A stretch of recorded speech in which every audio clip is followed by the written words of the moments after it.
Өглөөний мэндийг хүргэн үзэгчдээ үлзэл телевизээс үзэгч та бүхэндээ өглөө бүр хүргэдэг. Энэ өглөө ярилцлага нэвтрүүлгийн цоо шинэхэн дугаар үзэгч та бүхэндээ хүрэхэд бэлэн болсон байна. Бидний урилгаар өнөөдөр студиуд за амжилт фитнесийн Тураах ангийн багш Эрдэнэ Жам цурагдан оролцож байна. Тэнд энэ өглөөний мэндийг хүргэе. За үзэгчдээ олон өөрчлөн энэ өглөөний мэндийг хүргэе. Юун түрүүнд бидний урилгыг хүлээн авч хүрэлцэн ирсэнд маш их баярлалаа. За намайг урьж оролцсоос баярлалаа.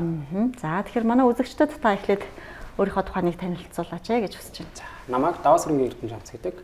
Амжилт фитнест одоо Тураах жин асах ангийн багшаар одоо 5 дахь жил 6 дахь жилдээ ажиллаж байна. За өөрийнх нь үндсэн мэргэжил нь юу юм бол? За миний үндсэн яг мэргэжил гэх юм бол би одоо агаарын зэрэгт сүнэг шунгацтай ажилладаг төрлийн хүн гэх юм уу? Яг онгоцон дээр илүү их ажилладаг төрлийн хүн. Энэ фитнесийн ажил бол ажлын хажуугаар нэг хобби маягаар хийдэг ч юм уу тийм өөрийгөө одоо өөрчлөх гэсэн хүмүүстэй ажиллах ч юм уу сонирхлоороо хийдэг ажил. За агаарын хүчний ажилтан гэхээр маш сонирхолтой санагдаж байна л да. Энэ мэргэжлийг ер нь Монголд эзэмших боломж үүд юм болоо таны хувьд чинь хаана эзэмшсэн бэ? За яг одоо энэ онгоцтой ажиллах нарийн мэргэжил инженер техникийн ажилтнууд бүгд Монгол улсад одоогоор Оросын улбаны улсад мэргэжил эзэмшдэг. Миний хувьд гэвэл Батлан хамгаалалт сургуульд одоо ахлагчийн сургуульд 2 жилдээ нэг удаа энэ онгоц болон нэстэг зэрэгтэй ажиллах одоо боловсруулалтыг бэлддэг. Яг тэр сургуульд суралцаж төгссөн байгаа тийм. Ер нь энэ агаарын одоо хүчинд ажиллах ер нь дур сонирхол ирээдүйд танд байгаа юу одоо олон улсад гарч ч юм уу тийм ээ? Тийм. Ерөнхийдөө бол надаа энэ одоо ер нь би багасаа л онгоцтой ажиллах сонирхолтой байсан. Хэсэг загвараар хичээлдэг юм уу тийм. Ийм байсан болохоор онгоцтой ажиллах маш их дуртай. Тэгээд гадагшаа сурах боломж байгаа. Зүгээр би өөрөө ингээд хувийн шалтгааны улмаас ч юм уу яг агаарын зэрэгсээ дундаас нэг 2-3 жил завсарсан болохоор гадны орнууд руу ажиллах ч юм уу боломж нь гарааг байгаа. Одоо ингээд буцаж ороод тэгээд яг буцаад энэ өөрийнхөө мэргэжлэр ажиллаад удаагүй байгаа болохоор энэ бүх боломжууд надад харагдав. За тэгэхээр агаарын хүчинд ялангуяа цэрэг хүн бол байнга нөгөө бэлтгэр сургуульттай байдаг байх гэж ойлгож байна. Тэгэхээр таны хувьд одоо яг фитнестэй хэрхэн яаж холбогдсон юм бэ? За ерөнхийдөө болохоор за цэргийн хүмүүсийн хувьд болохоор угаасаа ингээд за наснаас ч юм уу онцлогоос хамаарат ингээд байнгын биелүүлэх гэсэн нормативуд байдаг тийм. За 3000 тэтгэх хөстэй төрнөкөн дээр магадгүй гар дээр тэд сонирх ч юм уу тийм. Тэр нормативуудаа за жилдээ 2-3 удаа тогтмол шалгалт авдаг ч юм уу тийм. Тэр нормативуудыг банк одоо биелүүлж чадчих хэвээр гэсэн үзүүлэлтүүд байдаг. Тэднэрээр ч гэсэн угаасаа ер нь спортлог байх. Одоо миний энэ ажил мэргэжилтэй ч гэсэн маш их холбогддог. За фитнес дээр бол за би 10 жилийн өмнөөс эхлээд яг Ширэмбэлэг клуб боксор яг идэвхтэй хичээлж эхлээд за сүүлийн 5 жилд нь болохоор одоо энэ фитнес дээр багш дасгалжуулагч ажлыг хийгээд явж байна. За фитнес дундаа та бас Тураах ангийн багш гэж байгаа шүү дээ тийм ээ. Тэгэхээр яг Тураах ангийн багш гэхээр тань дээр ер нь хөвчлэн ямар насны хүмүүс ирж байна? Мэдээж Тураах зорилготой хүмүүс ирж байгаа тийм ээ. Тийм насны гэхээс илүү юу гэдгийг жинхэнэ хасах сонирхолтой хүмүүс одоо хүүсийн хувьд за явж байгаа хүмүүсийн 80-90% нь эмэгтэй хүмүүс байдаг. Одоо их маш тэгээд тэр хүмүүсийн маань сонирхолч гэсэн нөгөө эрчимтэй Тураах ч юм уу яг тийм өгүүд дээр илүү их ажил хөдөлгөөн өгдөг ч юм уу тийм байдаг. За насны хувьд бол над дээр бүхэл насныхаа явдаг. Одоо ингээл 6 настайгаас эхлээд магадгүй 70 настай хүмүүс ч юм уу ийм хүмүүс байдаг. Яг насны хувьд ингээд тэдээс тэд насныхаа их байдаг гэсэн сонголт байхгүй. Ер нь бүхэл насныхын жингийн асуудалтай хүмүүс байдаг. За монголчуудын тухайд яг нөгөө Турах гэдэг тухай ойлголтыг хурдан хугацаанд л ингээл гялс нэг 7 хоногт хэдэн килограмм хасчих юмсан. За нэг 10 хоногт багшаа намайг нэг хэдэн килограмм болгоод өгөөч гэж ер нь хөвчлэн тэгэж орж ирэх тохиолдлууд байдаг. Ер нь эмэгтэйчүүдийн дунд ч гэсэн нэг тиймэрхүү яриа байдаг шүү дээ. Яг ажиллаж байгаа хүний хувьд энэ тал. Одоо энэ дээр яг миний хэлхийг хүсдэг юм баггүй. Энэ хүмүүс маань юу гэдэг одоо яг амьдралын хөвшил өөрийнх нь дадлаас болоод магадгүй 5-10 жил те одоо суугаа ажил, офис ажил хийдэг ч юм уу те байнгын зогсоо ажил хийдэг. Энэ одоо юу гэдэг процессээс нь энэ дадлаас нь үүссэн биеийг ингээд нэг сарын дотор ч юм уу 14 хоногийн дотор ингээд маш их цаг одоо туулаа шууд те.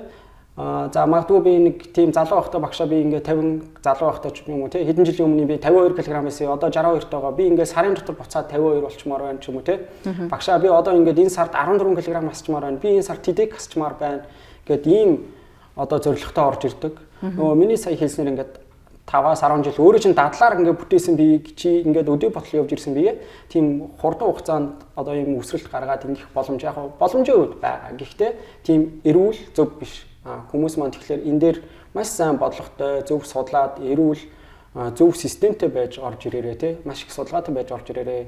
Тэгэл одоо би ч гэсэн болдог. За окей болохгүй юм байхгүй хоёул яг оролдоод үзье те маш их тэр хүмүүсийг кардио дасгалуудаар шахах ч юм уу те маш бага илчлэгтэй хоолунд идүүлэх ч юм уу ийм байдлаар тэр хүссэн үр дүнд нь хүрч болно. Гэхдээ энд одоо эрүүл мэндийн талаасаа ч юм уу те дасгалын хувьд ч гэсэн тийм зөв үзүүтэй дасгал бол биш. Ер нь одоо нөгөө зөв дадлыг бий болохын тулд хамгийн багадаа ч юм уу хичнээн хугацаа шаардлагатай байдаг бай. За яг энд одоо миний за миний дасгалжуулж байгаа гэх юм бол за чи ямар ч гэсэн 3 сарын турш тууштай явчихаа тий. Тэгэх юм бол хамгийн ихний мэдээлэл үр дүнгууд чамд гарч эхэлнэ тий. Хамгийн ихний дасгалуудаа хамгийн одоо ихний төлөвлөгөөнүүдээ за би иймэрхүү одоо галбирыг бүтээнэ гэдгийг эхлээд 3 сараар тавьж байгаа. Ер нь бол гэхдээ эрүүл хэв маягийг, дасгал хөдөлгөөнийг, эрүүл хооллолтыг ингээ амьдралынхаа хэвшил болгоцгоо гэсэн одоо энэ талаас нь хүмүүстээ хэлдэг. Аль болох зөвлөгөө хичээдэг. Тэгээд одоо миний хувьд дахиад нэг хэлэх зүйл юм бол хүмүүс фитнест явахаар ч юм уу те магадгүй 7 хоногт 7 хоногт 6 ч юм ингээл өдөр шөнөгүй бэлтгэл хийх ч юм уу тийм төсөөлөлтэй айгүйх гэрдэг те. Одоо юу гэдгийг тэр хүмүүс маань ингээд ажил одоо завтай болохоор фитнес явна ч юм уу те. Хизээч завтай хүн фитнест биш. Энэ фитнест ер нь бол зав гаргаж цаг гаргаж явдаг те. Яг одоо чи ингээд мэрэгжлийн тамирчин биш ч юм уу фитнесээр ингээд амьдралаа залгуулдаг хэмжээний хүн биш бол одоо энд чи ингээд эрүүл байхын тулд 7 хоногт 3 удаа өөртөө ингээд зөв системтэйгээр цаг гаргаж сураарай тий. Магадгүй ингээд дасгалын хамгийн одоо боломжит богино цаг магадгүй цаг 30 минут ч юм уу тий. Ажлаа тараад чи 7 хоногийн 3 өдрийг ингээд заавал төлөвлөөд өөртөө цаг гаргаарай. Тийм тэгэхгүй бол ингээд завтай болохоор цаг гаргах ч юм уу тий. Гэхдээ би одоо жишээ нь хүмүүс тэгдэг байхгүй багшаа одоо би ингээд тайлангийн ажилд ийм завгүй байгаа. Ийм завгүй завтай болохоор л явна даа л гэдэг. Ер нь бол фитнест завтай хүн биш зав гаргаж чаддаг өөртөө цаг гаргаж чаддаг хүн гэдэг шүү. За тэгээд нэг хүмүүс хөвчлэн аль цагт ер нь фитнест явахад тохиромжтой юм. Монголчууд хөвчлэн одоо баг ажиллаад тарсныхаа дараа л фитнест явах шиг анзаардаг тийм ээ. Тийм. За. Фитнест явахад тохиромжтой цаг гэж байдаг одоо дасгал хөдөлгөөн хийхэд. За фитнес яг оргил ачаалттай цаг болохоор ингээд юу гэхээр өглөө ажлын цагаас өмнө дараа нь болохоор ажлын цагийн дараа хүмүүс маш их хэмжээгээр фитнест явдаг. За одоо та ингээд юу гэдэг нь олон хүнтэй үед ч юм уу те фитнес төхөөрөмжүүд нь хүртээлгүй ч юм уу тийм таагүй мэдрэмж авдаг бол өдрийн цагаар цайны цагаар ч юм уу цагаар төлөвлөл тэр фитнес дээр байгаа ачаал төхөөрөмжүүд бас харьцангуй бага байдаг ч юм уу те. Тийм ер нь бол яг одоо нэг уур амьсгал юунууд нь өглөө болоо оройд ачаал их байдаг. За улирлын хувьд гэх юм бол одоо шинжлэхийн өмнө ачаал их нэмэгддэг те. 11 сараас эхлээд одоо юу гэдэг нь шинжилтэй бэлдэх те плажанда тарах одоо тийм зорилготой ч юм уу цагаан сарын дараа болохоор нөгөө манай үндэсний баяр чинь бас л одоо онцлогоос идэж ууж байгаа зүйлээс болоод ч юм уу хүн болгон жин нэмчээд ирдэг цагаан сарын дараа ч юм уу за дараагийнх нь болохоор хонхны баярын өмнө те хүмүүс бас л нөгөө миний хэлдэг шиг богино хугацааны зорилттой тавьж ороод ирдэг багшаа би тэдэнд хонхны баяртай тэгэхээр би тийм хэмжээтэй турах хэрэгтэй. За эмэгтэй хүмүүсийн гаргадаг нэг алда. Багшаа би тэд болно гэж одоо ингээд төлөвлөөд плажа тийм хэмжээтэй захиалсан шүү. Би тийм хэмжээтэй болмоор байна. Та тийм болгоод өгч юм те. Та миний плажанд оруулаад өгөөрэй. Плажанд оруулаад өгөөрэй. За тэгээд нөгөө дасгал монголчууд ч нөгөө юм штэ нөгөө дасгал хөдөлгөөний хажуугаар нөгөө идэж уух юм аа. За нэгдүгээрт идэж уух юм нь маш хүнд тийм ээ. За тэгэхээр таны хувьд одоо өөрийг тань зориод очиж байгаа хүмүүстээ хамгийн ихэнд өгдөг зөвлөгөө нь юу вэ тийм ээ? За хооллолтын хувьд. Тэгээд дээрэс нь нөгөө монголчууд чинь дээрээс ялангуяа эмэгтэйчүүд нөгөө детокс ч юм уу элдв янзын нөгөө дасгал хөдөлгөөний хажуугаар нэмж хэрэглэх гэдэг штэ тийм ээ. Энэ тал дээр та ямар зөвлөгөө өгдөг вэ? За окей. За энэ дээрээс юу яач вэ? За одоо ингээд нөгөө фитнес одоо коуч болгоны дасгалжуулагч болгоны зөвлөдөг те дахианы цээж мах одоо юу гэдгийг өндөг за нүүрс ухс багтаа хоос ч юм уу за илүү ногоо төрлийн хоол гэд яг энэ зүгээр илүү ингээд судалгаа өндөр түвшинд хөгжсөн зүйл нь болохоор Америк ч юм уу Европ төрлийн хүмүүст илүү тохирсон хоол хүнс юм шиг санагддаг те зарим тохиолдолд ингээд юу гэдгийг Монгол хүмүүс тийм эрсдэс уур амьсгалтай одоо оронд ч юм уу заримдаа үнэхээр ингээд би за урт хугацаанд дэглэм барьж байгаа үед ч юм уу ясны шүл уучгаар ч юм уу те заримдаа үнэхээр махаа идчихээр ингээд тамир тэнхээс сэргийх ч юм уу ийм үеуд байдаг. Одоо ингээд өвлийн одоо яг хүүтэн үеүүдээр дан тэр дахианы цээж махуудаар дэглэм бариа явахаар бас одоо хит их өөхний хувийн унгачаар амархан дараад байдаг ч юм уу тийм үзүүлэлтүүд байдаг. Тэгэхээр зүгээр энэ дээр миний хэлхийг хүсдэг зүйлс гэх юм бол одоо энэ хоол зүй судлал ч юм уу те энэ нарийн мэрэгжлийн хүмүүс маань яг бас энэ одоо фитнес дэглэмтэй адилхан монгол хүмүүсийн биеийн онцлог тохирсон хоолыг дэглэмийг ч юм уу хүмүүстэй илүү их зөвлөвөл те. За бас нөгөө Монгол орны уур амьсгалын нөхцөлд ийм байх хэвээр. За Монгол хүн иймэрхүү талаар байдаг хэвээр. Тэгэхээр гээд яг энэ нөгөө Европ, Америк хүмүүс тохиороод явцсан фитнес дэглэм шиг ийм дэглэмийг илүү нарийн нэг мэрэгжлийн хүмүүс маань судлаад гаргаад ирвэл бас биднэрт илүү хэрэгтэй болов уу гэж өөрийнхөө зүгээс боддог. За нөгөө нэмэлт бүтээгдэхүүнүүд байна те. За одоо саяны дурдсан детокс юм уу. За бус одоо ингээд нэр дуртахад яах вэ те. Ийм бүтээгдэхүүнүүд маань болохоор нөгөө хаана үйлдвэрлэсэн тодорхойгүй те ямар орц найрлагатай нь тодорхойгүй тэгсэн хэрнээ ингээд фэйсбүүкээр ч юм уу за бусад одоо ингээд мэдээллийн сурвалжуудаар маш их лайв үүдэг те одоо юу гэдэг юм магадгүй нана технологи ч юм уу те баг эсийн төвшөнд нь очиж хүрэн таныг тураан те одоо юу гэдэг баг л ингээд хамгийн супер бүтээгдэхүүнүүд те одоо шинэ үеийн бүтээгдэхүүнүүдийг тэгсэн хэрнээ тэр ямар орц найрлагатай юм те одоо юу гэдэг хүмүүсийн нөгөө тогтмол хэрэгэлдэг магадгүй тэнд кальц, магний, төмөр ч юм уу те тийм зүйлс эдэн грамм орсон шүү гэсэн ямар ч тийм зүйл байхгүй зүгээр л ингээл гоё сав баглаа бодолтой байдаг тийм зүйлс ч юм уу те. Тэгээд нөгөө маш их хэмжээ хүмүүс авч хэрэглэдэг. Эмэгтэй хүмүүс ялангуяа маш их авч хэрэглэдэг нөгөө тураах бүтээгдэхүүнүүд, тураах цай те. За магадгүй энийг уухаар ингээд өөх. За дээр нөгөө нэмж хэлмээр санагшаа Facebook дээр бас яг ингээд нөгөө эрүүл мэндийн одоо тийм тархлын хүмүүс ч юм уу, эмчнэр ч юм уу, за эсвэл одоо фитнес коучуд ч юм уу зөвлөгөө те. Маш их нөгөө одоо юугаар явдсан шүү дээ ингээд за ингээд лимоныг юмтай холиод ингээд уул жингээ хасдаг гэж юм тий. Одоо энэ ингээд амар супер жор нөгөө эртний хятадын энтер гэдэг үгнүүдийг аягүй ашигладаг шүү дээ. Ийм юмнаас бити итгээч та бүхэн энэ дээр жоохон шинжлэх ухаанчлалтай илүү фильтртэй хандаач тий. Энэ болгон дээр за одоо та ингээд магадгүй детоксик ч юм уу за өөр нэр дурсан бүтээгдэхүүнүүдийг авч болно. Адаглаас сав баглаа бодлого маш сайн хар. Тэнд ямар нэгэн найрлага ороогүй юм уу ямар нэгэн юм тэр бүтээгдэхүүнүүд маань за ийм найрлагатай гэдэг зүйлс ороогүй бол тэрэнд бити итгээч. Ер нь тэгж таныг дасгал хөдөлгөөн эрүүл хэв маяг эрүүл хоол тураахаас биш ямар нэгэн бүтээгдэхүүн ер нь тураахгүй гэдгийг яг хэлмээр санагддаг та. За түрүүнд урьдчилан хоёлаа нөгөө одоо хэрэгжилж байгаа зүйлүүд маань Европ хүмүүсийн бие организмд илүү тохирсон юм дэглэм явж байна гэдгсэн. Тэгэхээр Монгол хүний бие организм чинь нөгөө одоо дэлхийн чиг хандлага ер нь уламжлалт манай Монголын уламжлалт ангаах ухаантай бас нэлээд ингээд ойролцоо болох төвшнөр рүүгээ ингээд тэрийг судлаад ингээд явж байгаа шүү дээ тийм ээ. Монголын одоо дээр үеийн бидний өвөө эмээнэр жишээ нь ингээд өглөө юу гэдгийг зуны цагт бол тараг сувгаа угаал өдөр нь ингээд хөнгөн хоол идэл өдөржингөө хөдөлгөөнтэй ингээд одоо малтаа яваал юм хөдөлгөөнтэй байсан учраас харьцангуй нөгөө биеийн эрүүл байгаад байдаг тийм ээ. Тэгэхээр тэрийг одоо орчин үед ер нь фитнестэй хэрхэн яаж хоршлуулбал зүгээр гэж та боддгоо яг зөв амьдралын хэм маягтай яаж хослуулах вэ? За яг зүгээр одоо энэ миний өнцгөөс гэх юм бол юу гэдэг яг ингээ манай мөнгөлчин аж ахуй за ингээ өдөр тутам хэрглэж байгаа хоолны илчлэг ч юм уу тэр зүйлс одоо юу гэдэг бидний ингээл өдөр тутамдаа авч уудаг одоо фитнес дээр нь хэрэглээд байгаа уургууд ч гэсэн ихэнх нь ингээд сүүж юм уу одоо энэ сүртэй те одоо юу гэдэг кальциар баялаг уургаар баялаг хүнснүүд энэ бол маш зөв одоо юу илүү органик талын хүнснүүд те одоо бидний ингээд гаднаас нэмэлтээр аваад байгаа хүнснүүдийг бүгдийг хоол хүнснээс авч чаддаг байсан юм шиг санагддаг те ер нь энэ нүүдэлж аж одоо энэ аж ахуй энэ хоол хүнс маань ер нь яг одоо энэ хүмүүсийн барихыг хүсэж байгаа эрүүлчийг хандлагатай магадгүй миний бодлоор хамгийн их нийцдэг юм шиг санагддаг зүгээр одоо юу гэдэг нэг суурин соёл иргэншилт шилжнээс хойш ч юм уу 20 дугаар зуунаас хойш зүгээр энэ одоо амьдралын хэв маяг нь жоохон өөрөөр ороод ирсэн тийм жишээ нь одоо юу гэдэг орой илүү хүнд хоол иддэг ч юм уу тийм одоо орой за хүмүүс ажлын цагаад хараад ингээд явахаар за 5 гээд харчдаг төгжрөл ч юм уу хүнддэг шалтгаануудын улмаас 7-оос гэртээ очлоо гэхэд хоолундаа эсрэгт 8 өнгөрөөгд 8 9 үед хүмүүс ер нь орой хоол иддэг шүү дээ. За энэ байна бусад ингээд шалтгаанууд за ялангуяа одоо энэ манай цэргийн мэрэгжлийн хүмүүст илүү гард юм санагддаг тийм өглөө ингээд нөгөө бусад хүмүүсээс харьцангуй 6 7-гийн үед ажилдаа явдаг тийм эрт гараа явчихдаг энэ үедээ тэгээд нөгөө өглөөний цайгуу гардаг ч юм уу те. За орой хүн яг унтах үедээ одоо хоол иддэггүй шүү дээ. Тэгэхээр унтахаас 2-3 цагийн өмнө хоол идээд за 6-8 цагийн турш унтаад за өглөө босоод ингэ явчихдаг. Өдрийн хоол хүртэл ингэ явахаар маш урт хугацаанд ингэ хоолгүй ч юм уу за ингэ явчихдаг. Энэ нөгөө цэс өтгөрөх шалтгаанууд ч юм уу дараа дараагийн өвчлөлийн үндслүүд болдог ч юм уу ийм санагддаг. Тэгэхээр энэ дээр маань болохоор одоо та бүхэн яг эрүүл хөвчлээ хадаглал өглөө боссон бол 200 г ингэ бүлээн одоо тасалгааны температур ус уухаас эхлээд ч юм уу те өглөөний цаг ингээд заавалч ууж хөвших ч юм уу энэ дадлууд маань айгүй одоо хүмүүс хэлмээр санагддаг те. За тэгээд хүмүүс юу яадаг штэ хөвчлөнжийн хасж байгаа хүмүүс ч юм уу ингээд фитнесийн тамирчид нөгөө дахианы цээж махыг хэрэглээд байдаг. Гэтэл нөгөө талаа бас монголчууд ирдэг штэ нөгөө үхрийн мах чинь холестерин багтай яг уураг өндөртэй уургийн агуулмж сайтай гэдэг. Ер нь дахианы махыг яг сонгож хэрэглээд байгаа шалтгаан тэрнтэй дүүцүүлж одоо үхрийн махыг өдөр тутамдаа яг фитнесийн зориулалтаар ч юм уу те ер нь зөв хоолтын журмаар идээд хахад дахианы махтаа ер нь дүүцэх үү эсвэл арай илүү калори өндөртэй ч юм уу тийм байгаад байна уу? За одоо энэчнээс болохоор за яг миний өнцгөр ингэх юм бол дахианы мах маань болохоор одоо яг миний одоо уншсан хоол зөвгөөр болохоор хамгийн хурдан шингэд сайтай за тэгээд нөгөө холестерины хэмжээ хамгийн багатай одоо ийм төрлийн хүнс байхгүй юу. За одоо юу гэдэг ойролцоогоор 4 цагийн дотор ингээд бүхэн задрал явагддаг ч юм уу тий.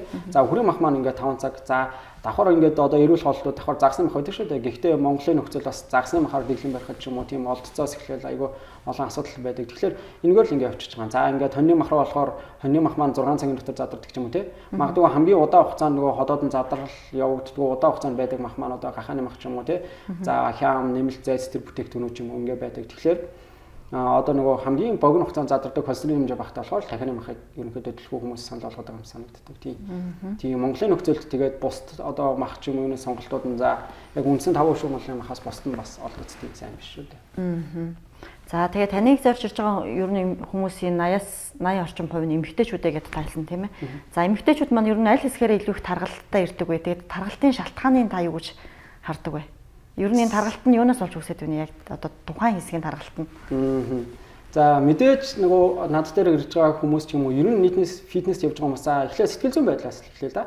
Яг фитнест орж ирэхдээ ингээд нүдний өвд ч юм уу те яг анх явж байгаа хүнийг ингээл хараал аншгүй байдаг ингээд фитнест баг зэрэг айцтай өөртөө итгэлгүй те за одоо хугацаагаар фитнесээр явцсан хүмүүсийг хараад одоо юу гэдэг нь те нэг айц төрсэн өөртөөгөө харьцуулсан баг зэрэг ийм сэтгэл зүйн өвд те энэ хүмүүсийн хажууд миний бие организм ийм байна ч юм уу харьцуултай байдаг за тэгээд нөгөө заалны багштайгаа сайн харьцаж чаддгүй ч юм уу те андшгүй ингээл анх шууд зам дээр алхаал эхэлдэг нөгөө өөрөөсөө ингээд за би энэ дасгалыг хийж чадах юм шиг байна гэсэн төхөөрөмжүүдээ сонгоод хийдэг ч юм уу ийм байдаг. Тэгээд яг энэ дээр миний хувьд зөвлөх юм бол та фитнест явж байгаа бол тэр заалны багштай шууд ярина те. Одоо чөлөөтэй багшаа сайн байна уу би ингээд өнөөдөр ингээд фитнест анх удаага явж байгаа. Миний зорилго ийм байгаа те. Одоо ингээд би ямар дасгалаас эхлэх үү гэд фитнес болгонд ингээд дасгалын системүүд байгаа те. Бүх фитнест байдаг. Магадгүй эхний өдөр ирж байгаа хүн ийм юм хийн, хоёр дахь өдөр ирж байгаа хүн ийм юм хийн гэд. Тэгээ 2-3 сар болоод ингээд дасгалуудаа мэдрээд ирэхээр та өөрийнхөө бие организмыг ч гэдэг одоо мэдэрдэг болоод өөр нэгэн системийг үүсгэж байгаа. Тэгэхээр эхлээд явж байгаа хүмүүс та бүхэн ингээд өөртөө итгэлтэй байгаа ч тий. Тэр одоо фитнест ингээд удаан хугацаагаар магадгүй ингээд тань шиг жингээ хасаад ингээд үзсэн өөрийгөө өөрчилсөн хүмүүс хизээж таныг ингээд янз бүрээр харж ч юм уу тий. Одоо таны хүсэж байгаа тэр таагүй мэдрэмжүүдийг чинь төрүүлэх юм шүү тий. Тэгэхээр та бүхэн ингээд фитнест явахасаа л анханасаа багштай харьцаа зөв системээр яваад ингээд яваасаа л гэж одоо хүсдэг тий. Яг нөгөө фитнест ингээд орж ирэхээр айцтай биш анханасаа ингээ өөртөө итгэлтэй байгаа тий өөрийгөө өөрчлөн гэдэг энэ мотивац алдахгүй байхаас л гэж байна. За ер нь монгол хүмүүсийн хэвлийн таргалалт хэрэг байдаг вэ? Хэвлийн таргалтын дээр хэрхэн яаж анхаарах вэ? Энэ дээр ямар хоол хүнс хамгийн зохистой вэ? За хэвлийн таргалт тий ерөнхийдөө л одоо нөгөө бүх хүмүүсийн маань асуудал ингээд хэвлийн хэсгийн таргалт болдог шүү дээ тий. Ялангуяа нөгөө хүмүүс ихэнх нь одоо нөгөө миний сонсдог юм тий. Багшаа би ковидоос өмнө ингээд миний жин ийм байсан. Ковидоос хойш ийм болсон тий. Тэгээ одоо энэ хэвлийн таргалтууд манай миний хэлээд байгаа ингээд за та ингээд яг одоо ямар амьдралын хөвшилтэй вэ? Яг тэрэндээ таарсан биеийг л одоо таны бие организм тархич нь бүтээн тий. Одоо ингээд би 8 цагийн турш ингээд суугаа ажил хийдэг ингээд хөдөлгөөн багтай. За надад их юм бол одоо тийм том булчингууд хэрэггүй мэн тий. Одоо энэ компьютерийн ард нэх булчингууд ажиллахгүй болохоор юм за магадгүй нөгөө удаан хугацаагаар ингээд бүгдийг цууснаас болоод ясмаан тэр одоо нөгөө хэлбрээрээ ингээд дагаж бэхжих ч юм уу тий. За тэгээд уушгийн амьдралын багтаамжийн хувьд ч гэсэн нөгөө урт хугацаанд ондоо өндөр гүүж мөх ууланд алах тийм хэмжээний дасгалууд хийхгүй болохоор тэр уушгийн амьдралын багтаамжийн хувьд ч тийм сайн биш ч юм уу тий. Яг одоо таны авж байгаа ачаал тассан биеийг бүтээн. Тийм болохоор одоо энэ хэвлийн таргалтууд ч гэсэн тий надад энэ гидсний булчингийн одоо хэрэг байхгүй мэн тий. Тэгэхээр ингээ гидсний булчин бараг байхгүй болоод өөхөн давхар нь илүү болсон ч юм уу хэвлийн таргалтууд маань нөгөө идэж ууж байгаа бүтээгдэхүүнүүд хоол хүнсний хөвшлээс болоод ч гэсэн ер нь бүхэл хүний асуудал нь хэвлийн таргалт болцоодаг жингээ илүүдэлтэй. Тийм. За тэгээд дараагийнх нь болохоор ингээд нэг зүйл байдаг нь одоо ингээд фитнес болгонд ихэнхт нь байдаг дөө нөгөө body in болон танита гэдэг ингээд одоо таны хүн болгон мэддэг байх. Миний биологийн нас идгээд хүмүүс хамгийн их ач холбогдол өгдөг. Биологийн насан дээр маш их ач холбогдол өгдөг. Гэтэл тэндээс гадна нөгөө гадар өөх, дотор өөх, ясны мас тий. За биеийн жингийн эндгээс таны усны хувьд маш олон чухал үзүүлэлтүүд байдаг тий. Таны биеийн жин одоо ясны мас нь хүрэхгүй бол та магадгүй эрдсийн дутагдалд орсон ч юм уу тий. Кали энэ зүйлс дутагдсан ч юм уу. За усны хэмжээ ингээ хүрэхгүй таны бодис солилцоо тийм сайн биш байна ч юм уу тий. За гадар өөх, дотор өөхөлт ихсэн бол одоо юу гэдэг илгэний өөхөлт болох магадлал айгүй өндөр хөвтэй болсон байна. За гадар өөхөлт нь айгүй өндөр болсон байна. Ингээд жингээ айгүй хурдтай нэмэх процесс явж байгаа юм уу. Энэ бүх мэдээллийг уншиж болох байдаг. Шууд хүмүүс эхлээл миний биологийн нас багшаа тийдэг шүү дээ. Би ч 23 дээс чи миний биологийн нас 26 таа шүү дээ багшаа гэдэг. Ингээд бүр яг энэ дээр л ачаалдаг. Тийм. Ингээд эндээс зөвхөн биологийн наснаас гадна бос зүйл айгүй чухал тий үзүүлэлтүүд байдаг. Хүмүүс маань энэ дээр бас ач холбогдгоосэй гэж боддог. Гэтэ энэ биологийн нас чинь ерөнхий одоо тэр нөгөө эрдэс дотор өөх, гадар өөх энэ бүхнийг чинь тооцоолоод биологийн насыг гаргаж ирж байгаа шүү дээ тийм ээ. Тэгэлгүй яг уу. Одоо зөвхөн биологийн нас гэдээ ойлгох юм бол за ингээд хамгийн энгийнээр тайлбарлах юм бол магадгүй миний бие организм энэ настай хүний одоо даадаг хэмжээний ачааллыг даахаар тийм бие организм байна тий. Магадгүй та 20 настай үжиж 40 настай биологийн настай байх юм бол та 40 настай хүн шиг л ачаал даах хэмжээний биеийг бүтээсэн байна тий. Зөвхөн эндээс одоо уян хатан байдал тий. Магадгүй таны бодис солилцоо, булчингийн мас, өөхний үе нь хараад за би одоо ингээд хэдий яг миний амьдрсан нас 20 боловч биологийн нас маань 40 болтол би ингээд өөрийгөө ийм бие организм ингэж авч явж шүү гэдгийг бас харж болно. Тэгэхээр тэр биологийн насыг эргээд дасгал хөдөлгөөн зөв хооллолт нөгөө өдөрт уух ёстой шаардлагатай ус гэх мэтчлэн зүйлийг ууснаар буцаад биологийн нас маань өөрийн настай адилхан жицүү болж очих боломжтой гэсэн үг шүү дээ тийм ээ. Тэгэлгүй яах вэ? Энэ одоо өөрийн наснасаа ч бага болж болно. За ингээд одоо бэлтгэл сургууль сайтай үедээ ч юм уу те 16, 17 ч гэсэн хүмүүс барьдаг хүмүүс маш их байдаг тийм. Энэ бол одоо цэвэр таны амьдралын хөвшил дадалтай маш их холбоотой. За монголчуудын хувьд дотор өглөлт бас нэлээд ихтэй гэж яригддаг тийм ээ. За ялангуяа тэгээд судасны хатууруулж бас нэлээд их гэж яригддаг. Үүний гол шалтгаанууд нь ер нь юу вэ? Та яг юм фитнесийн багшийн хувьд энийг тайлбарлаж өгөөч. Зүгээр одоо яг ингээд за доторын өглөлт хит хүндрэл болохоор тийм илэгний хатуурал болох магадлал ч юм уу. За цаашаа ингээд илэгний хатуурлаас дараа нь илэгний өвчлөлүүд болох магадлал ч гэсэн айгүйх байдаг. Тэгэхээр энэ дээр бас айгүй ач холбогдол өндөр өгөөсэй гэж боддог. За тэгээд за цусны ч юм уу судасны асуудлууд маань магадгүй одоо бодис солилцоотой холбоотой тий. Та өдөр тутам шаардлагатай усаа ууж чадахгүй нэ тий. Одоо ус уух сонирхолтой болонгууд хүмүүс одоо юу гэдэг шингэн уумаар ам цангамаар үүдэн ундаа уух ч юм уу сахарлаг тий чиглэг хүнстэй бүтээгдэхүүнд авах ч юм уу. Яг энэс болоод одоо танд шаардлагатай усыг төдийлөн ингээд нөхөж чадахгүй. Энэс болоод цус өтгөн дараагийн нөгөө бодис солилцооны асуудлууд энэ судасны одоо энэ асуудлууд маань гардаг л да. Тийм зарим тохиолдолд би одоо ингээд за үнэхээр жин буурахгүй ч юм уу за асуудалтай байгаа юм шиг санагц хүмүүстэй за та ингээд одоо юу гэдгийг цусны ингээд дэлгэрэнгүй шинжилгээгөөрөө тий танд эрдэс нь ямар байна уу? За магадгүй цусны холестерин хэмжээ ямар байна уу? Энэ талаар мэрэгжлийн эмчтэр хандаарай гэдгээ хүртэл зөвлөдөг. Ер нь бол энэ ч гэсэн айгүй чухал асуудлууд байдаг тий цусны холестерин хэмжээ гэснээс болоод магадгүй таны сая асуугаад байгаа судасны бүдүүлгүүд ч юм уу тий судасны тэр ханы янз бүрийн өвчлөлүүд үүсэх боломжууд ч гэсэн гардаг гэсэн. За тэгээд та ер нь одоо фитнесийн дасгалжуулагчтай багштай байхын давуу тал за монголчууд чинь хөвчлэн дуур мэдэн дасгал хийдэг зарим үед гэртээ дасгал хийдэг за нуруу өвдөчлөө гэд яг YouTube хараад дасгал хийдэг хүмүүс ч байдаг тийм ээ. Тэгэхээр яг багштай байхын давуу талыг хэлж өгөөч. За энэ дээр би за ингээ хүмүүсийн маань явж байгаа нэг 2-3 багштай холбоотой шалтгаануудыг за өөрийнхөө өнцгөөс хэлээд үзье. За тэгэхээр нэгт хүмүүс за хувийн багш авдаг. За хувийн багш авчих юм бол хувийн багш маань л одоо миний баг бүх асуудлыг шийдэх юм шиг те. Магадгүй сүүлмэд хийдэг сүнсээ солиод баг энэ багш маань ингээд наваад сураачих юм шиг ханддаг. Яг гоо багш гэдэг маань тэр хүн танд хоолны зөвлөгөө өгнө, дасгалын зөвлөгөө өгнө, зөв системийг бүрдүүлж өгнө те. Та тэр багшийн одоо тэр системээр яваал жингээ хасах болохоос тэр багшийг авснараа таны жин ч юм уу те. Таны асуудлууд арилахгүй. За хоёрт фитнес за ингээд магадгүй яг тийм таатай сонсохгүй байх л та. Гэхдээ сайн дурын багш нэг айгу ахнаар байдаг шүү дээ. Хүмүүс ингээл комедиан ч юм уу хошин байдлаар ярьдаг те. Өөрийгөө айгу тонголцоо ахнаар байдаг. Тэгэл тэр хүмүүс маань орж ирэл хүмүүс маань багштайгаа харьцаас ингээд санаа зовоо явж байгаад ингээд өөрт нь дасгал зааж өгөөч юм уу тийм хүмүүстэй ингээд дасгалын хамтрагчд болоо найзууд болоо явцдаг. За эдгээр маань тэгэхээр яг мэрэгжлийн хүмүүс биш болохоор те. Магадгүй таны биеинд ачаал одоо ахцсан жингээр хийлгэх юм уу те. Зүгээр яах юм Монгол хүн чинь ингээд гурил махаа идэхээр болдсон шүү дээ те.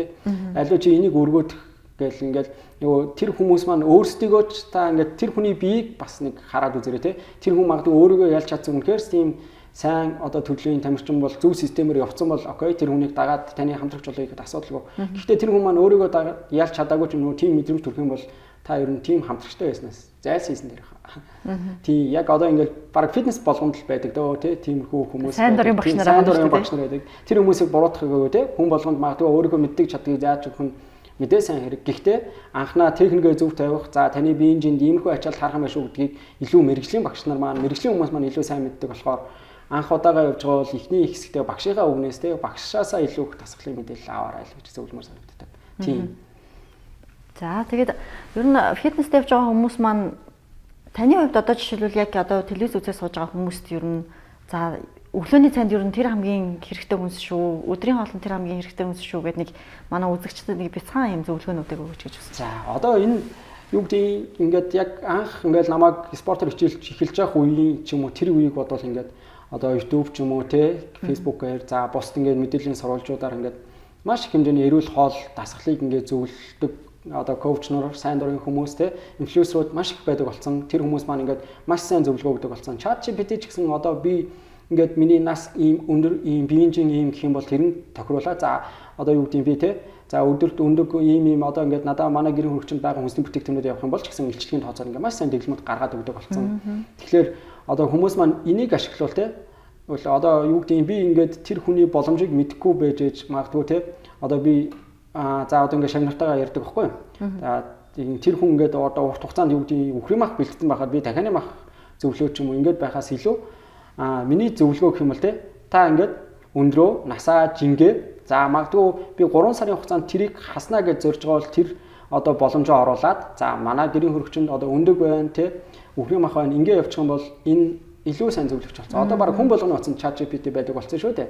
Тийм тэгэхээр энэ баг коучос илүү нарийн зөвлөгөө өгдөг болсон тий. Өдөрт за та ийм одоо тэгвэл 3 сарын хугацаанд 10 кг асах юм бол өдөрт авч байгаа калори чи ийм байт юм байна. Тэгэхээр би танд ийм зөвлөгөө гаргаж өгье гэл. Ингээл тэгэл авшруулад асуултаа зөв асуух юм бол тэр маань илүү сайн явдаг болсон болохоор та бүхэн минь тий тэрийг ашиглаад үзвэл технологийн дэвшлиг ашиглавал баг миний зөвлөгөөнөөс илүү болох юм болоо. Тийм. За ер нь анх одоо фитнест очиж байгаа хүмүүс яг юун дээр анхаарах хэрэгтэй? Ер нь фитнестэй хоршлуулж болох хамгийн одоо зөв эерэг дадалт одоо зуршил тийм ээ юу авах вэ? За нэгт одоо ер нь тууштай байдал байна. За хүмүүс маань аюу өндөр мотивац аваад хөөдөрдөг тий. Фитнес дээр одоо гинт нэг кино үзэхээр ч юм уу хин нэгэн найзаасаа ч юм уу тий өөрийгөө ингээд өөртөө ярилцж байгаа. За окей би одоо ингээд жигхэн турыг тий ийм гоё биетэй болъё гэж явдаг. Гэвч нөгөө дасгалын ачааллууд амьдралын хөвшил ингээд янз бүрийн юмнаас болоод нөгөө нэг хэсэг хугацаанд дараа нөгөө өндөр мотивац маань унцдаг. Тэр үед ингээд нөгөө тэр байдлаа орхиод буцаад нөгөө хуучин юм аяг руу орчдөг. Яг энэ дээр л би ингээд та энэ ирч хүчээ битээ алдаарай тий. Угаас хүн болгоно нэг уналтын цаг байгаа. Тэгэхээр одоо юу гэдгийг за би ийм биетэй болох гэж зорж байгаа бол утасны дэлгсэн дээр магадгүй тэр одоо зорж байгаа биеийнхээ зургийг тавьдаг ч юм уу тий. За ингээд за ядраад ингээд ачаал маань ихтэй угаасаа биеийн уналт ирнэ. Тэр үед үгдийн дасгалаа жоохон хөнгөнжингүүдээр хийгээд ч юм уу. Тэгээд хамгийн гол нь урт хугацаанд тэр одоо дасгал сургуультаа бос зүйлсээ дадал болгоод ингээ явах юм бол аяндаа нэг 3 сараас хойш хугацаа өнгөрөх юм бол таны бие организм өөрөө нөгөө дасгалаа нэхэд идэг ч юм уу тий. Энэ маань таны амьдралын нөгөө хэвшил болоод ирнэ. Тэгэхээр ингээд та өөрөө цаг гаргаж явж чаддаг болно тий. Одоо би жишээ нь ингээд нөгөө ажлаас болоод заримдаа ингээд бэлтгэл хийж чадахгүй үед болох юм уу тэр үеэрээ жишээ миний хувьд нөгөө бэлтгэл хийж чадаагүй үед баг зэрэг нэрвддэг ч юм уу тийм болоод дадал болоод ирсэн тий. Тийм үед байгаа. Одоо ингээд ажлын ачааллаас болоод за урдных шиг 7 хоногт 5 6 өдөр 2 3 бэлтгэл хийж чадахгүй ч гэсэн 7 хоногт 3-аас 4 удаа хийхийг зорддог тий. Одоо хичнээн оройтсан ч гэсэн цаг гаргаад ингээд хийдэг. Яг энэ шиг ингээд та бүхэн дадал болохоо яваарай тий. Яг ингээд нэг удаа огцом жингээ хасгаас илүү эрүүл хэв маяг, эрүүл хооллолт бол урт хугацааны насан туршийн дадал шүү. Та бүхэн энийг ойлгоорой тий. Гэж хэлмээр санагддаг та. За монголчууд ялангуяа нөгөө нэг хэсэг хугацаанд явчаад хаячих гад байдаг хандлагатай байдаг. За тэгээ буцаад жингээ нэмэхээр буцаад эргээд ингээ фитнестэй явдаг.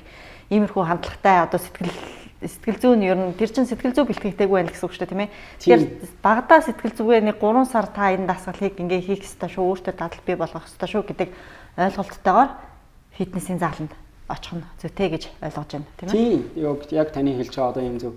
Яг одоо нөгөө миний за яг ажиллаж байгаа хүмүүсийн нэг юм хэцүү тийм байдаг. Ингээ 2 сар 3 сар ингээл ажиллаал те. Яг одоо нөгөө жингээ асаал гой болох процесс болоод ирдэг.